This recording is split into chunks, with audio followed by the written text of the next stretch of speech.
Assalamualaikum and hello everyone. Welcome to our CHM260 video presentation. I'm HAZIQAH YASMEEN BINTI SUHAIRI, and today we're going to present about high performance liquid chromatography HPLC. Let's start with the introduction. High performance liquid chromatography HPLC is an advanced analytical technique that uses a liquid mobile phase to separate the components of a mixture. The process begins with dissolving analytes in a suitable solvent, followed by forcing the solution through a column packed with a stationary phase under high pressure. This setup allows for efficient separation of components based on their interactions with the mobile and stationary phases. HPLC is highly versatile due to its ability to separate a wide range of chemical mixtures, including non-volatile and thermally unstable compounds. It is particularly suitable for analyzing organic and inorganic substances, biological samples, synthetic and natural polymers, also thermally labile compounds. These characteristics makes HPLC an essential tool in fields such as pharmaceuticals, environmental analysis, food safety, and polymer research. By providing accurate, reproducible, and high-resolution separations, HPLC has become indispensable for qualitative and quantitative analysis in both research and industry. Its adaptability to complex mixtures further enhance its role as a cornerstone of modern analytical chemistry. Next, our objectives. First thing first is to determine the retention time of a standard solution, which is caffeine. Second, to identify the caffeine peak in a soft drink. And last but not least, to determine the amount of caffeine in soft drink sample using response factor method. Next is methodology. HPLC is widely used analytical technique for separating, identifying, and quantifying compounds in a mixture. As you can see here, this is the technique in HPLC. First off, we need to prepare the sample and use the HPLC instrument that will go through mobile phase, degasser, pump, injector, column, and detector. Let me explain to you one by one of the technique before we run the instrument. First, we need to prepare the sample by collecting the sample using clean and labeled containers, and then we need to stirring and shaking. Filter the sample to extract solid particles and leaving only the liquid extraction. And then we need to dilute the concentration of the solution for optimal detector response, and then we need to adjust the pH.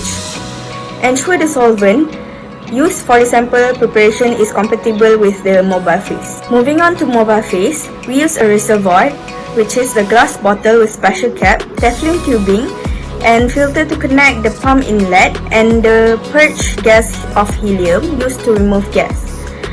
This mobile phase is readily available in pure form, low viscosity, compatibility with the detection of method, able to dissolve the sample components, no chemical reaction with the Next is degasser. Degasser function is to remove dissolved gases and dust from the liquid. Both bubbles and dust will also interfere with the performance of the detector. The presence of particles will damage the pumping and injection system and clog the column. Next, the function of pump is to force the mobile phase to flow through the packing. It is installed in order to maintain stable flow and to avoid pulsation. There are three types of pumps, which is reciprocating pumps, displacement pumps, and pneumatic pumps. Next is injectors. Injectors' function is to put sample in mobile phase. There are two types of injectors, which is string injection and also sampling loop.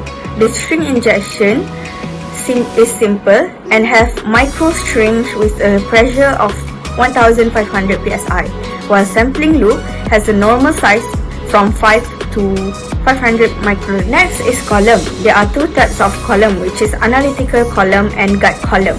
The first one is straight stainless steel calibrated tube, and the column length is 10 to 30 cm.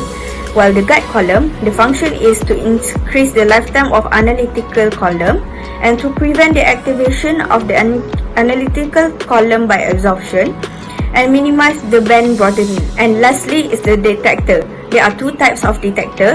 The first one is bulk property detectors, is to respond to a mobile phase bulk property. And the second one is solid property detectors, which is respond to some properties of the solid. So this is the result for standard caffeine. The peak shows that the retention time for standard caffeine is 2.482 minutes. So the last one is the result for caffeine in Levita. So the peak shows that retention time for caffeine in Levita is 2.479 minutes.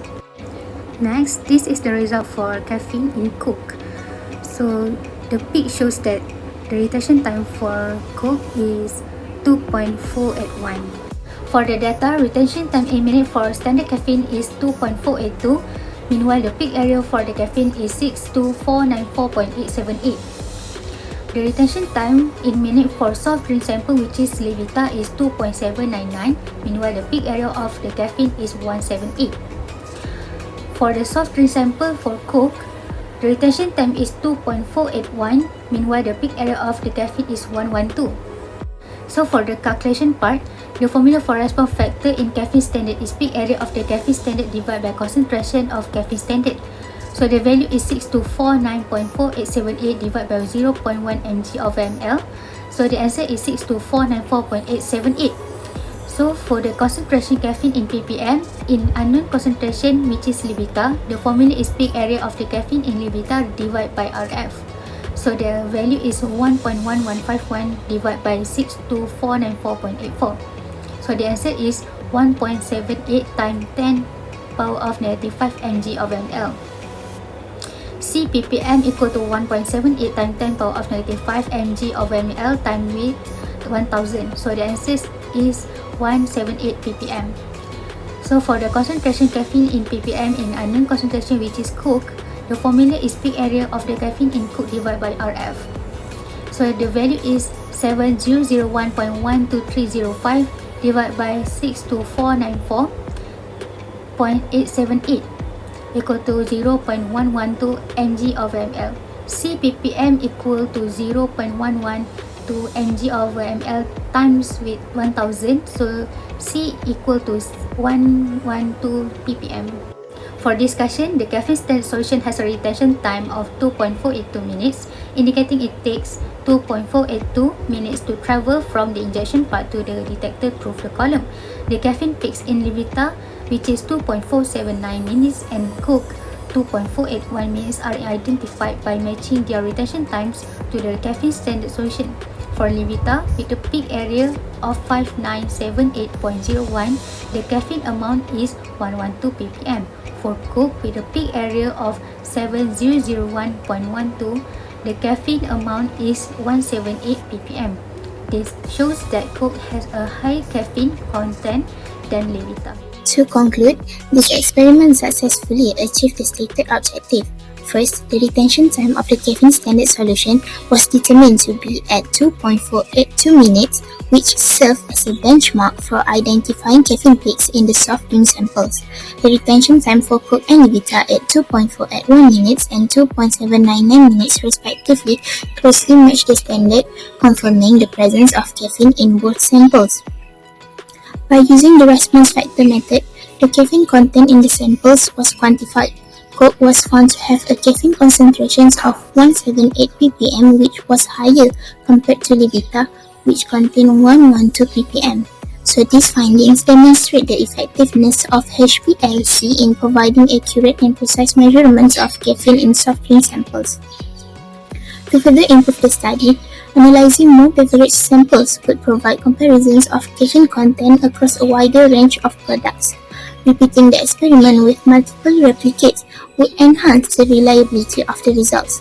Other than that, investigating the correlations between caffeine content and product labeling could also offer valuable insights into regulatory compliance. Overall, this experiment successfully met the objective, which is to determining the retention time of the caffeine standard, identifying caffeine peaks in soft drink samples, and lastly, quantifying caffeine content using the response factor.